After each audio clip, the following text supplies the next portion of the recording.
Chapter 13. All too soon, Stanley was back out on the lake, sticking his shovel into the dirt. After he was right, the third hole was the hardest, so was the fourth hole. In the fifth hole and the sixth, he dug his shovel into the dirt. After a while, he lost track of the day of the week and how many holes he dug. It all seemed like one big hole, and it would take a year and half to dig it. He guessed he lost at least 5 pounds. He feared that in a year and a half he'd be either in physical condition, or else dead. He dug his shovel into the dirt. It couldn't always be this hot, he thought. Surely it got colder than December. Maybe then they froze. He dug his shovel into the dirt. His skin was gotten tougher. It didn't hurt so much to hold the shovel.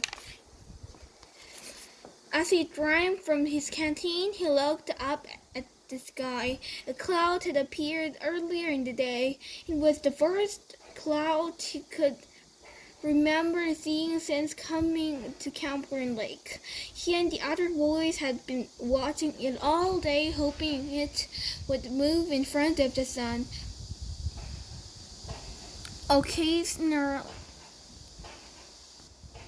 Occasionally, it got close, but it was just teasing them. His holes were waist deep. He dug his shovel into the dirt. As he dumped it out, he thought he saw something glisten as it fell onto the dirt pile. Whenever it is, it was quickly buried. Stanley stayed at the pile a moment, unsure he'd even seen it. Even if it was something, what good would it do? What could it do him? He promised to give anything he found X-ray. It didn't seem worth his offer to climb out of his hole to check it out. He glanced up at the cloud, which was close enough to the sun that he had to squint to look at it. He dug his shovel back into the earth, scooped out some dirt, and lifted it over his dirt pile. But instead of dumping it there, he tossed it off to the side. His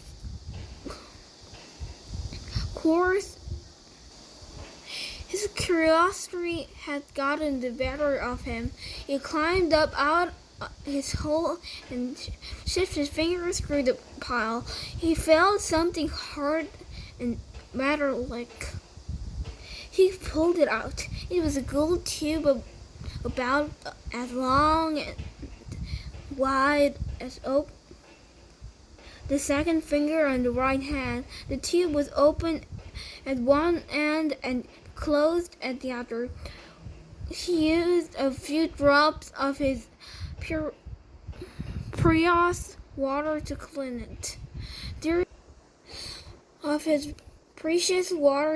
it. There seemed to be some kind of design on the flat, closed end. He poured a few more drops of water on it and rubbed it on the inside of his pants pocket. He looked again and design engraved into the flat bottom of the tube. He could see an outline of heart with a letter TB inside it. He tried to figure out some way that he wouldn't have to give it to X-ray. He could just keep it, but that wouldn't do him any good. He wanted a day off. He looked at the large pile of dirt near where X-ray was digging. X-ray was probably almost finished for the day. Getting the rest of the day off would hardly do him much good.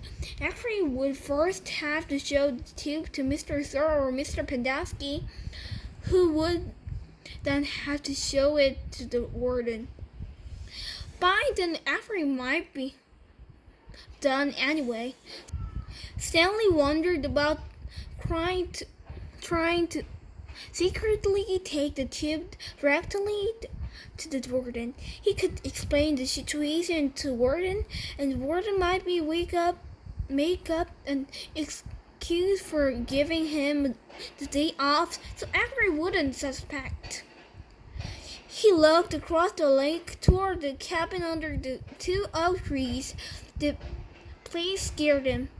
He'd been at Camp Green Lake almost 2 weeks, and he still hadn't seen the warden. That was just as well. If he could go his entire year and help without seeing the warden, that would be fine with him. Besides, he didn't know if the warden would find the tube interesting. He looked at it again. It looked familiar. He thought he'd seen something like it somewhere before, but couldn't quite place it. What you got there, caveman? What you got there, caveman? Asked Zach. Sally's large hand closed around the tube. Nothing, just, it wasn't useless. I think I might have found something. Another fossil? No, I'm not sure. What is it? It is. Let me see, said Zigzag. Instead of showing it to Zigzag, Sally brought it to X-Ray. Zigzag followed. X-Ray looked at the tube, then rubbed his dirty glasses on dirt shirt and looked at the tube again. One by one, the other boys dropped their shovels and came to look. It looked like an old sharkened shell, said Squid. Yeah, that's probably what it is, said Stanley.